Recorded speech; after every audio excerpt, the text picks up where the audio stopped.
Since they began dating 2 years ago, millions of words have been written and spoken about Prince Harry and Meghan Markle.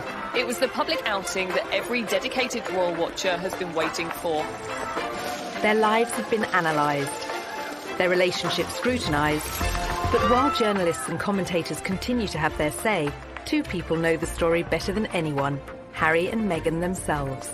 Ladies and gentlemen, Meghan Markle. In this programme, their speeches, It just wasn't right, and something needed to be done. their interviews, So I'd love to have kids right now, but yeah, there's a process that one has to go through. and home movies. This is the aftermath of the audition. Meghan isn't, your typical type of royal bride. And I am burning up. She had put so much of herself out there. This is what I do at duck throw. All brought together for the first time. At the end of the day, I'm a human being. I'm just a normal person like these guys are. Their lives are an open book. And that means we've painted a very quick picture of them together. This is the story of Harry and Meghan, in their own words. Thank you so much.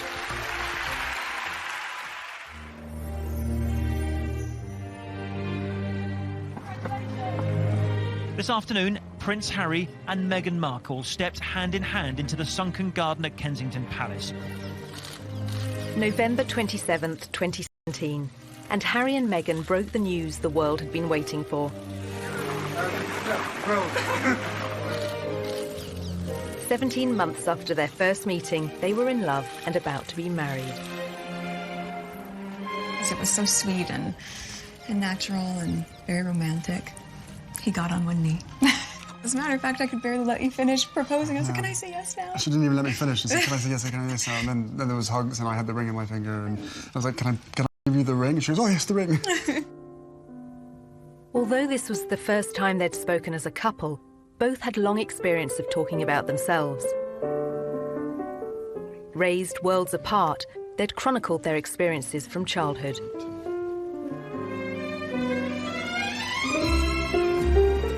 For Meghan, that was spent in Los Angeles, California, where she was born to her white father, Tom, and African-American mother, Doria. It was the late 70s when my parents met. My dad was a lighting director for a soap opera, and my mom was a temp at the studio. I like to think he was drawn to her sweet eyes and her afro, plus their shared love of antiques. Whatever it was, they married and had me. They moved into a house. What it was not, however, was diverse. And there was my mom, caramel in complexion, with her light-skinned baby in tow, being asked where my mother was, since they assumed she was the nanny. Nice, huh? You like these ponytails? With both parents working in the Hollywood entertainment industry, Meghan developed an early love of the stage. She would often visit her father as he worked behind the scenes on a long-running TV sitcom. It was considered so risque, some viewers even organised a boycott. There was a show called Married with Children. Do you Seen remember it, that show? yeah, absolutely, yeah. So I grew up on the set of Married with Children every day after school for 10 years. I was there. Wow. I know. It's a very perverse place for a little girl who went to Catholic school, no less, to grow up. There were a lot of times my dad would say, Meg, why don't you go and help with the craft services room over there?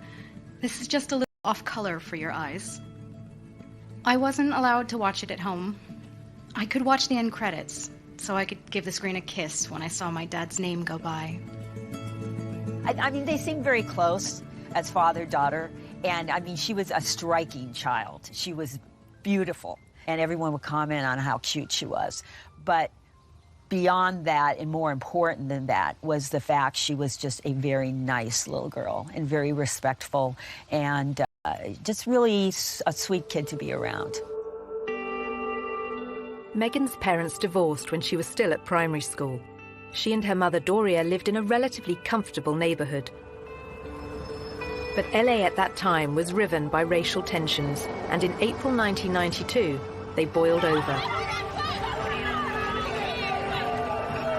The acquittal of 4 white policemen filmed beating a black motorist sparked nearly a week of ferocious rioting.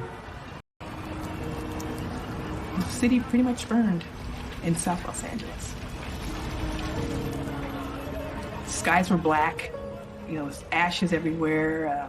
You didn't know how far they were going to reach, or you didn't think they were going to stop. It was kind of just like being in another world. The violence claimed 63 lives. 2,000 people were injured and 12,000 arrested. As it spread north towards Meghan's school, the 10-year-old and her mother had to run for shelter. They had let us go home during the riots, and there was ash everywhere. Oh my God, Mommy, it's snowing. No. Imagine any parent would want to keep their child inside because when your city's burning, when you fear for your life, children shouldn't have to experience that.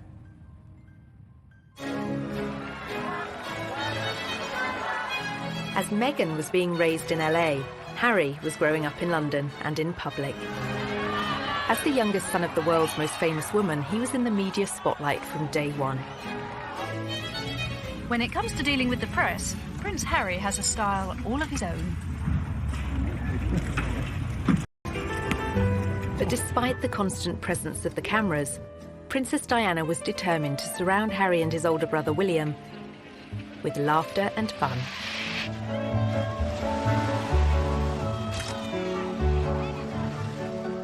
Our mother was a total kid through and through. When everybody says to me, so she was fun, give us an example, all I can hear is her laugh in my head.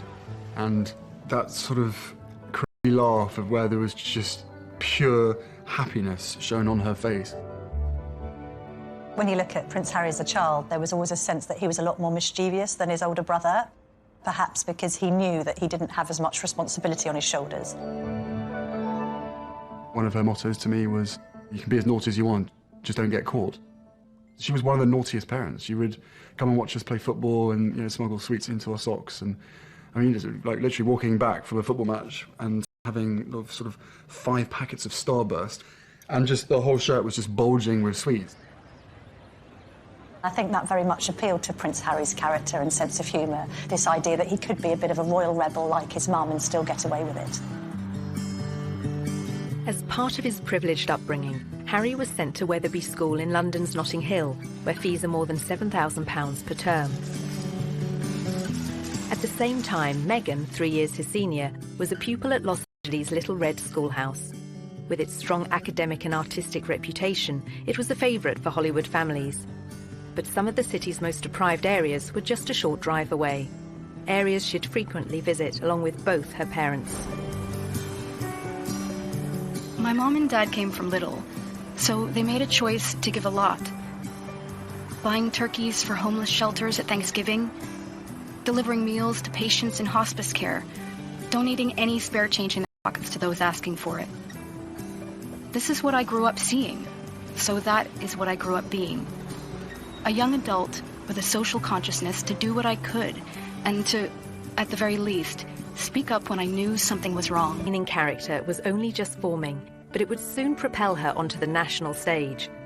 In 1993, the young schoolgirl took on a powerful multinational corporation, taking her complaint all the way to the White House.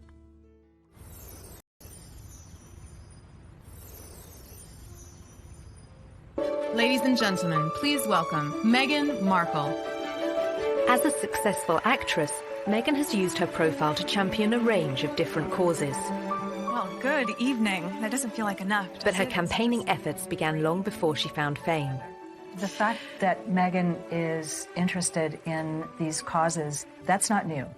It's not something that she's taken up after a life of celebrity, that she's suddenly found out that she needs to help people. It really started from the very beginning when she was just a little girl.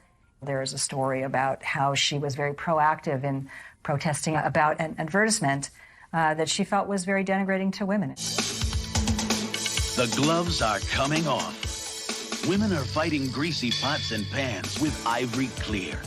The tagline said, "Women all over America are fighting greasy pots and pans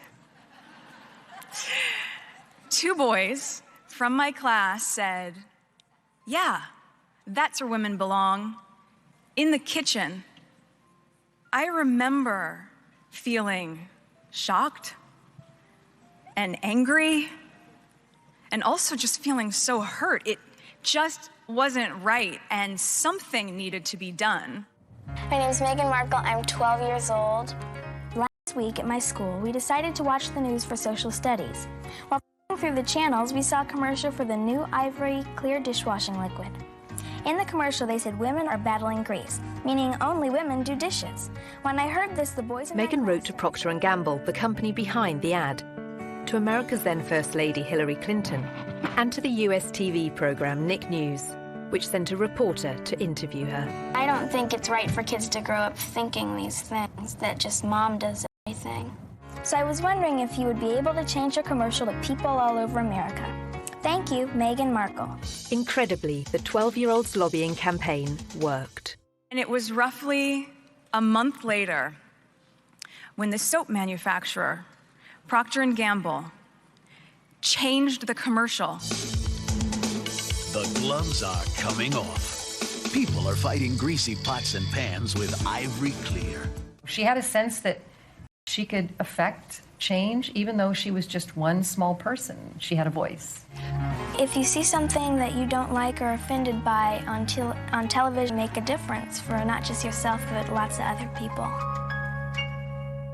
Makes me feel... Meghan's time in the spotlight lasted for just a few days in 1993.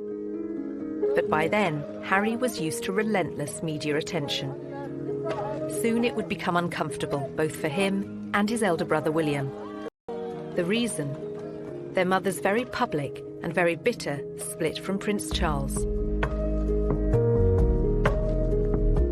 It must be pretty tough when one day your father says it's all over. And you've got to split your time between here or with your mother.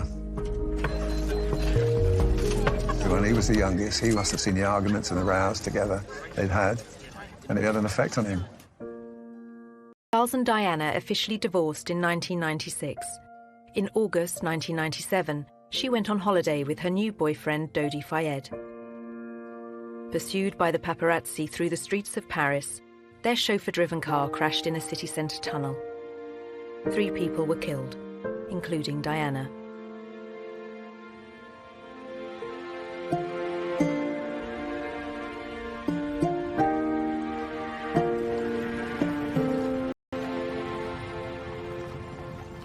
My mother had just died, and I had to walk a long way behind her coffin, surrounded by thousands of people watching me while millions more did on television. I think everybody who witnessed the funeral and that young child walking behind his mother's coffin reflected on it and thought, goodness me, what effect is this going to have on this boy's life growing up? I don't think any child should be asked to do that, under any circumstances. I don't think it would happen today. Well, we now know, actually, the true effect that Diana's death had on both Harry and William. Prince Harry spoke extremely openly about the fact that that had a profound effect, that he completely went off the rails, he couldn't cope with it. I can safely say that losing my mum at the age of 12 and therefore shutting down all of my emotions for the last 20 years has had a quite serious effect on not only my personal life but also my work as well. My way of dealing with it was, sticking my head in the sand, refusing to ever think about my mum, because why would that help? It's only going to make you sad, it's not going to bring her back. So from an emotional side, I was like, right, don't ever let your emotions be part of anything. Obviously, you know, he speaks from the heart. I mean, Diana was a super mother, and to lose that person just such a young age must have been terrible for him, and he said that. How much he misses her, how much he thinks of her every day. Not a day goes by he doesn't think about it. Been very close to a complete breakdown on numerous occasions when all sorts of grief and sort of lies and misconceptions and everything's coming at you from every angle. Diana's funeral was watched by an estimated 2.5 billion people around the world. Among them, 16-year-old Meghan Markle. By then, she was a student at the all-girl Immaculate Heart High School in Los Angeles. Here, just 2 miles from Hollywood, her acting ambitions were taking shape. Long before I taught Meghan, I saw her in the school plays. And she was one of those girls, when she was on stage, you were drawn to watch her because she just had this charisma and this... We have a musical and a play every year. And she's certainly one of the many shining lights that we have here at Immaculate Heart.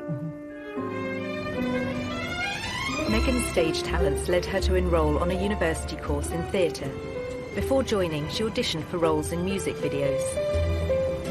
After the aftermath of This is the aftermath of the audition, and it went pretty well. We just had to dance crazily, and so I did, and it was tired. Just all dance like wild women, and I was shaking my hair around, and so that's that, and I am burning up. The Los Angeles of 1998 had recovered from the riots of 7 years earlier, but racial prejudice remained.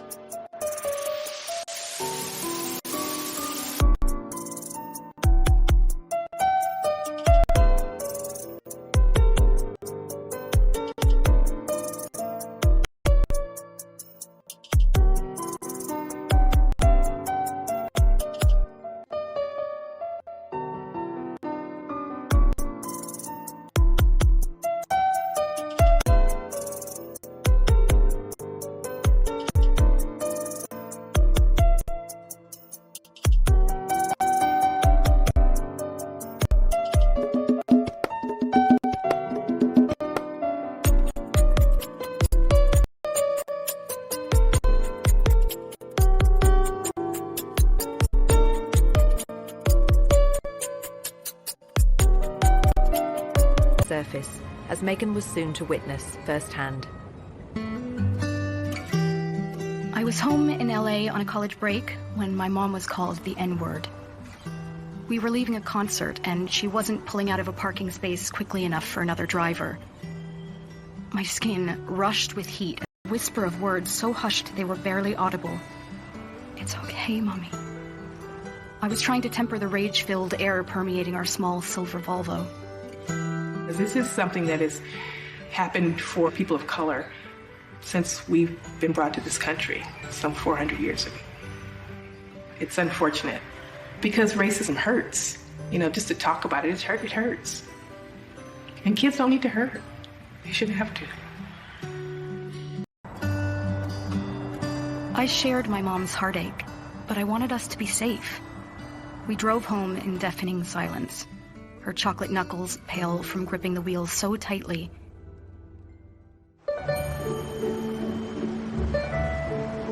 When Meghan returned to her university near Chicago, she showed huge promise on stage, starring in a number of student movies. But soon the undergraduate was keen to spread her wings and take on other subjects.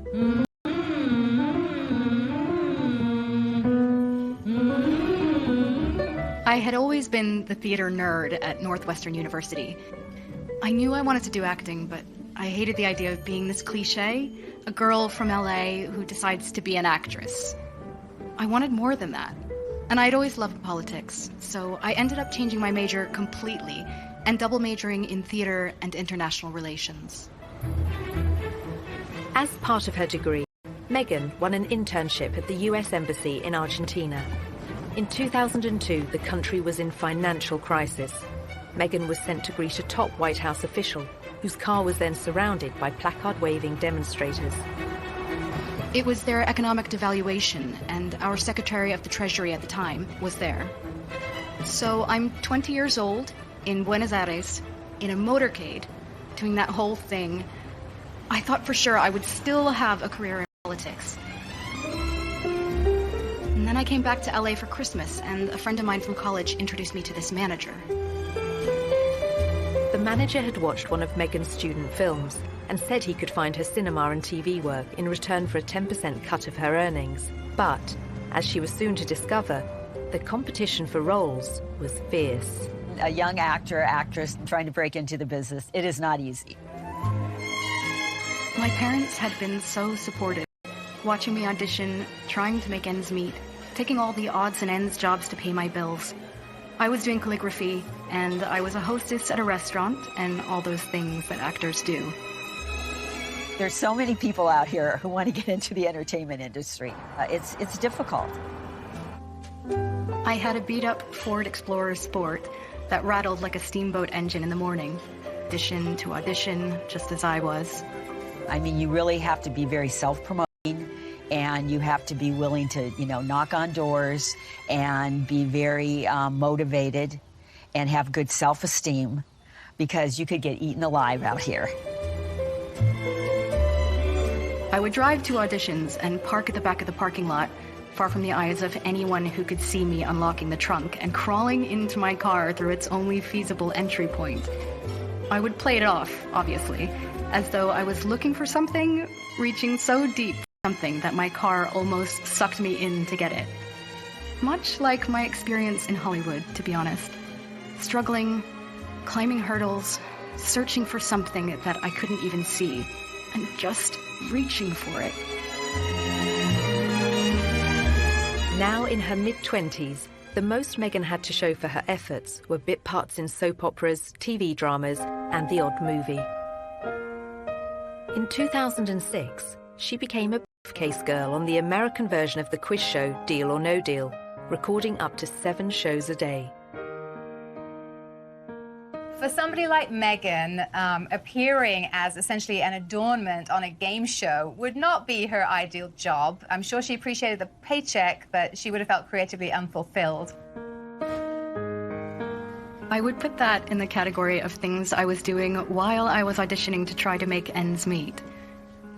I was the ill-fated number, which for some reason no one would ever choose.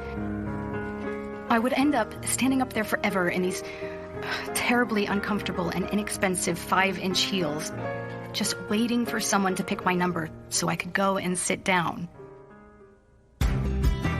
Despite her setbacks and disappointments in Hollywood, Meghan persisted. And in 2011, her big break came in Canada. Success and fame beckoned, as well as marriage.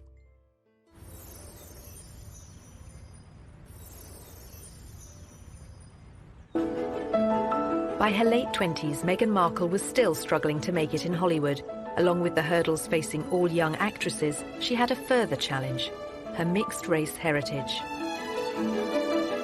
It took quite a few years for Meghan really to be comfortable with her identity.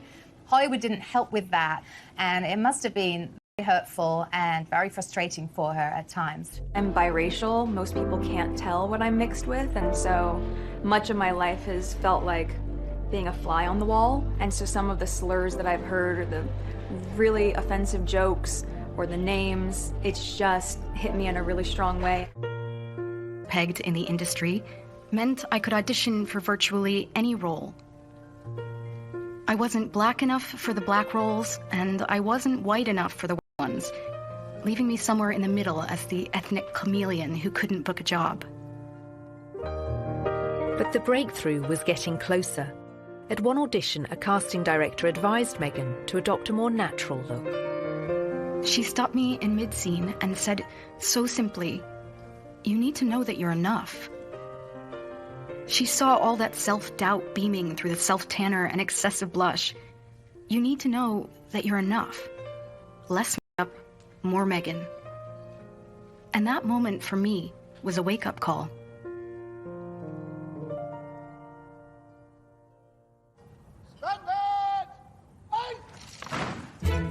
As Meghan edged closer to fame, Harry was doing his best to escape the media spotlight. After finishing his studies at Eton, he took a gap year, then enrolled at the Sandhurst Royal Military Academy, passing out in 2006.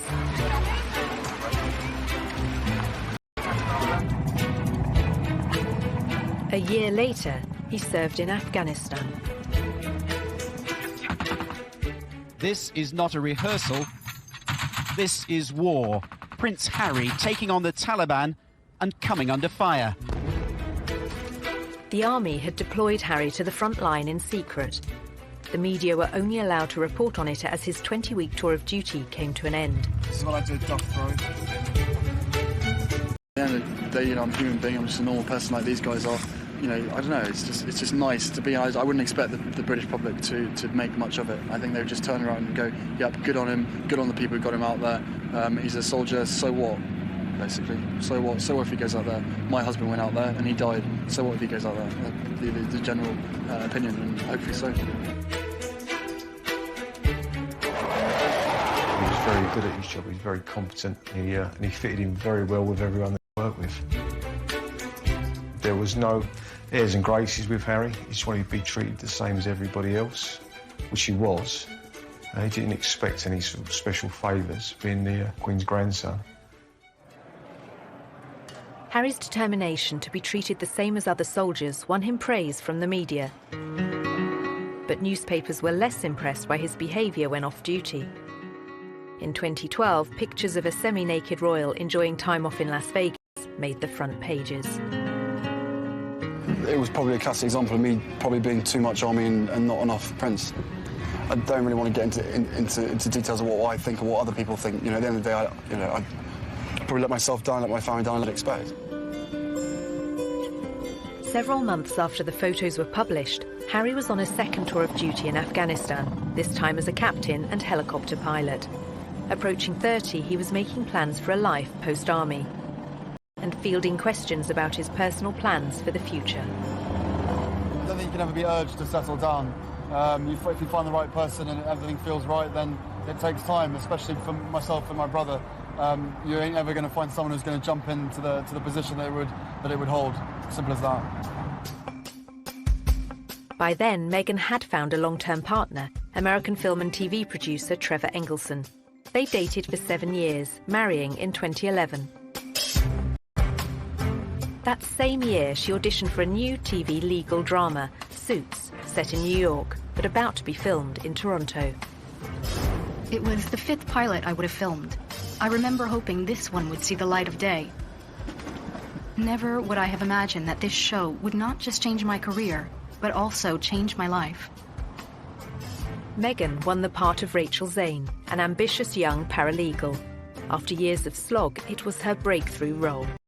The show proved to be a success. The USA cable network ordered a second series, and Meghan moved full-time to Canada to be near the studio. So Meghan chose not to live in, the poshest area of Toronto. She chose Seton Village, which is more laid back, tree-lined, and people keep to themselves, and that's exactly what Meghan did.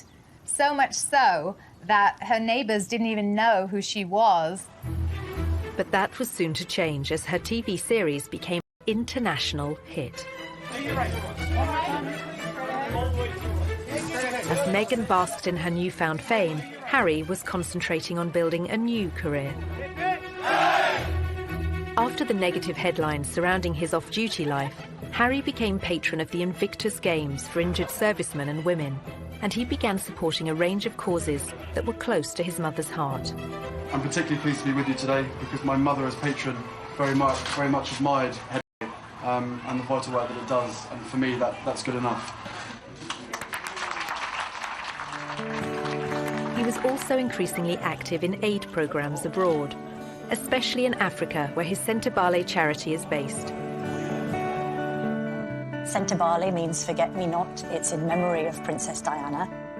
I think actually Harry's been concerned that some of her good work has been undone in recent years, and a sense that he needs to carry on her good work, otherwise it would have been meaningless. Harry had first visited Botswana in southern Africa shortly after Diana's death.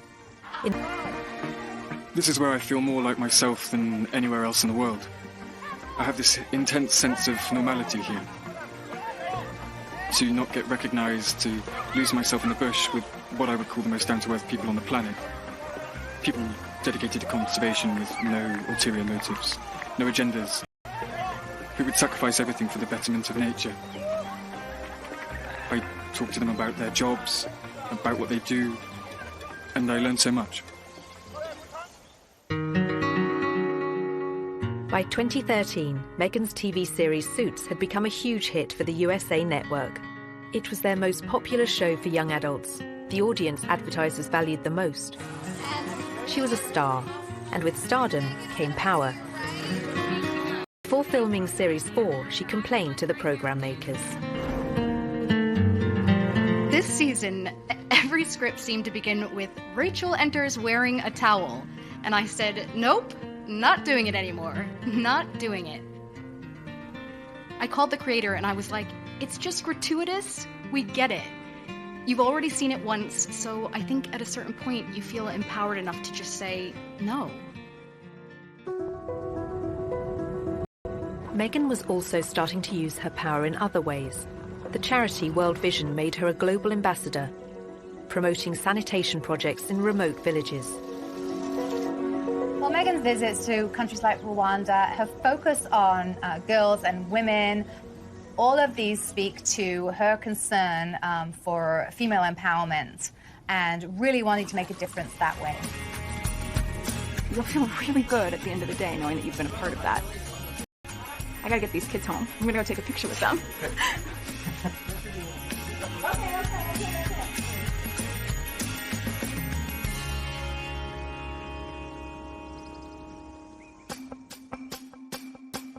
Meghan's fame had coincided with sadness in her personal life.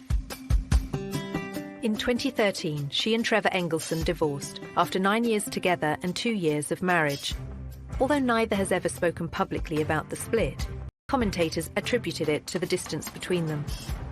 While Meghan concentrated on her TV work in Toronto, he remained in LA.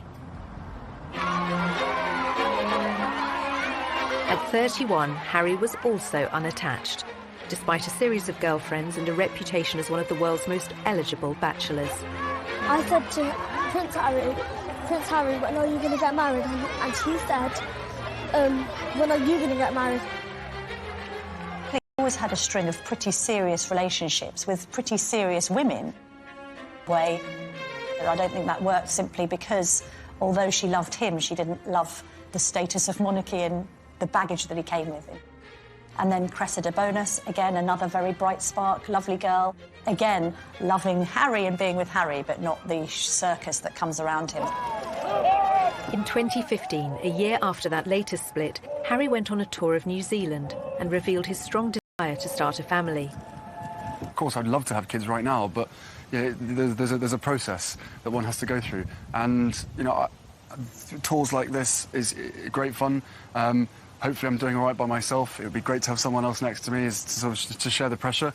But, time will come. Whatever happens, happens, I guess.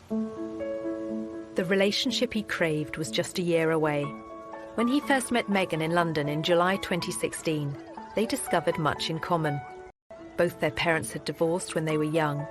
They were famous, wealthy, and had a shared interest in the developing world. It was one of the first things we started talking about when we met, was just the different things that we wanted to do in the world and how passionate we were about seeing change. I think that was, that's what got date 2.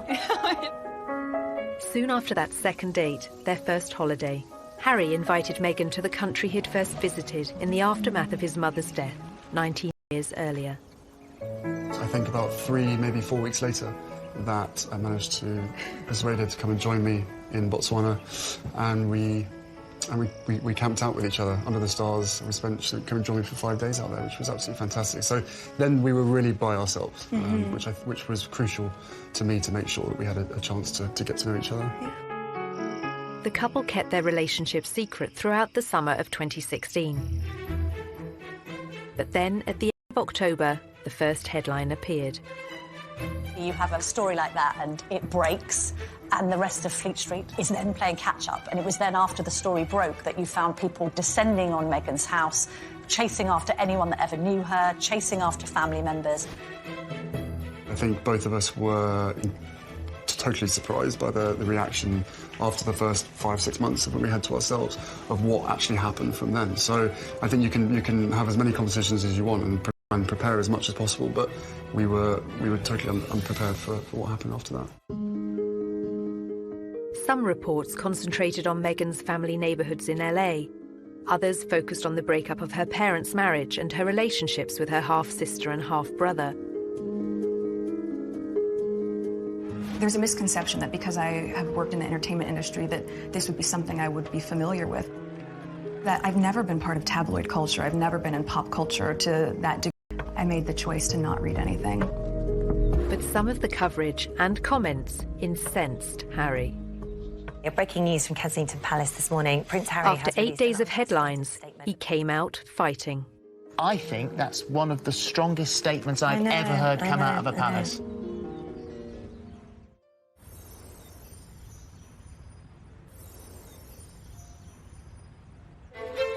November 2016.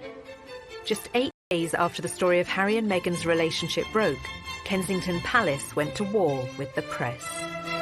Prince Harry is worried about Miss Markle's safety and is deeply disappointed. The hallmarks of Harry's words and character all over it. It is not right that a few months into a relationship with him that Miss Markle should be subjected to such a storm.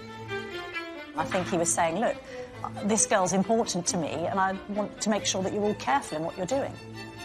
He knows commentators will say this is the price she has to pay and that this is all part of the game. He strongly disagrees. This is not a game, it is her life and his. I think that's one of the strongest statements I've ever heard come out of a palace. I think so too. It's incredibly personal statement. He is obviously very, very angry. Well, good for him. I think the statement went down very well with the public in saying, yeah, fair on Prince Harry, this girl needs to be protected. I think others were a bit more critical, saying, well, all right, but you can't have it both ways. You get a lot of great publicity for your...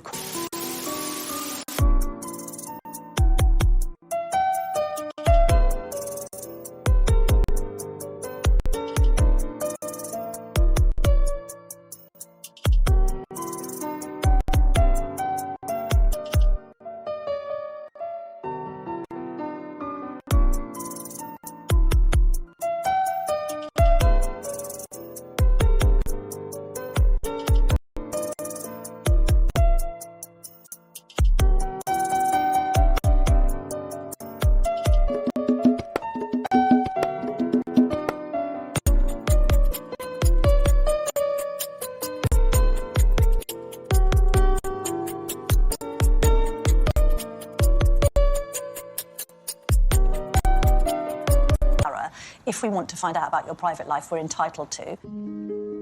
Poring over Meghan's private life continued. Journalists scoured her social media accounts looking for more clues about her relationship with Harry. They found she'd posted photos of herself with a bracelet similar to one worn by him. To all my TIG friends, after 3 beautiful years on this adventure with you, it's time to say goodbye.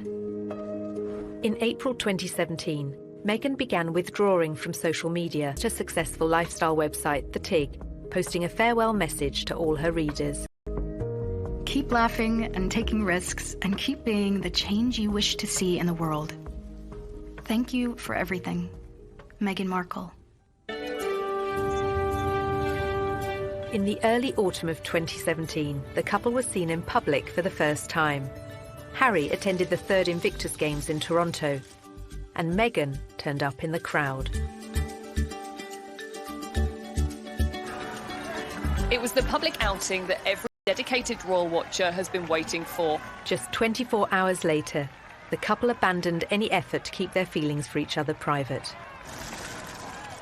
The setting for this first public date was extraordinary, with no attempts to hide away as they watched the wheelchair tennis at the Invictus Games. It was open to the public. Anybody could go and watch the wheelchair tennis match, although it has to be said, I don't know how many people were actually watching the wheelchair tennis match because a lot of people were watching Harry and Meghan. Just 6 weeks after their very public appearance, the couple had a very private moment. Meghan was staying with Harry at Nottingham Cottage, his 2-bedroomed home set within the Kensington Palace estate. He proposed, and she accepted. The ring is obviously yellow gold, because that's her favourite. And the main stone itself is sourced from Botswana.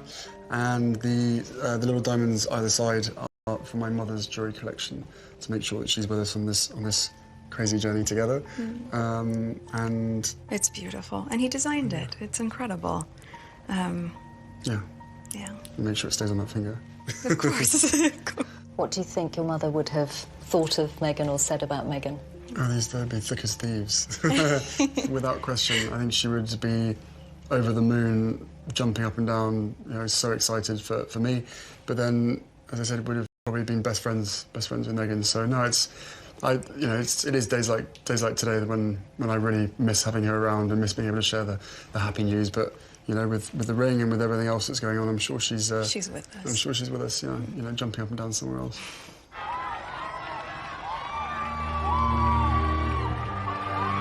Since the announcement, Meghan has become the fresh face of royalty, connecting with a new generation, just as Harry's mother once did. I know that I'm in love with this girl, and I hope that she's in love with me. But we still had to sit down on the sofa, and I still had to have some pretty, frank conversations with her to say, look, what you're letting yourself in for, it's a big deal. It's not easy for anybody. But I know that, at the end of the day, she chooses me, and I choose her, together as a team. After a life spent on the other side of the Atlantic, Meghan is now planning to become a UK citizen. She and Harry have also spoken of their wish for the Commonwealth. But now, with their wedding fast approaching, their focus, for the moment, is firmly on May the 19th. We're a couple. We're in love. I'm sure there will be a time when we will have to come forward and present ourselves and have stories to tell. But I hope what people will understand is that this is our time. This is for us. It's part of what makes it so special that it's just ours. But we're happy. Personally, I love a great love story.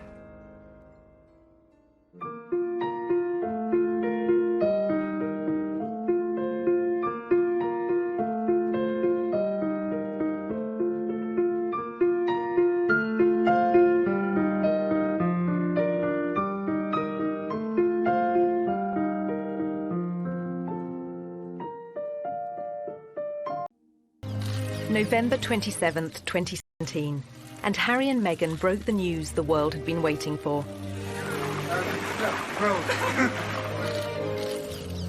17 months after their first meeting, they were in love and about to be married. It was so sweet and natural and very romantic. He got on one knee. As a matter of fact, I could barely let you finish proposing. I was like, can I say yes now? She didn't even let me finish. She said, can I say yes, can I say yes now? And then there was hugs, and I had the ring in my finger, and I was like, can I give you the ring? And she goes, oh, yes, the ring. Although this was the first time they'd spoken as a couple, both had long experience of talking about themselves. Raised worlds apart, they'd chronicled their experiences from childhood.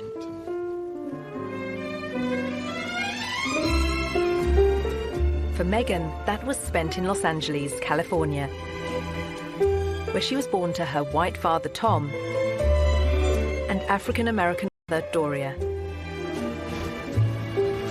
It was the late 70s when my parents met. My dad was a lighting director for a soap opera, and my mom was a temp at the studio. I like to think he was drawn to her sweet eyes and her afro, plus their shared love of antiques. Whatever it was, they married and had me. They moved into a house. What it was not,